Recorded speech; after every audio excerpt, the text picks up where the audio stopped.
റോഡിനോട് ചേർന്ന് നിർത്തിയിട്ടിരിക്കുകയാണ് ആഡംബര കാറായ BMW. ഇതിൽ നിന്നിറങ്ങിയ യുവാവ് റോഡിന്റെ ഡിവൈഡറിൽ കയറി നിന്ന് പരസ്യമായി മൂത്രമൊഴിക്കുന്നു.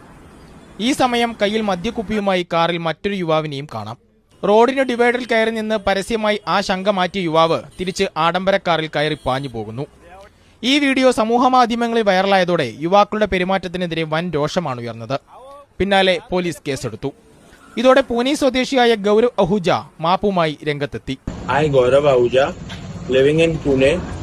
I am very shameful for yesterday's act which I did myself, and I really apologize to all the people of Pune, Maharashtra and India, and I really apologize to the police department and Shinde Sahib. Please forgive me and give me a chance. It will never happen again. I'm really sorry. പോലീസിന് മുന്നിൽ കീഴടങ്ങി തുടർ നടപടികൾക്കും യുവാവ് വിധേയനായി. മദ്യലഹരിയിലായിരുന്നു ഇത്തരത്തിൽ പരസ്യമായൊരു മൂത്രശങ്ക തീർക്കൽ.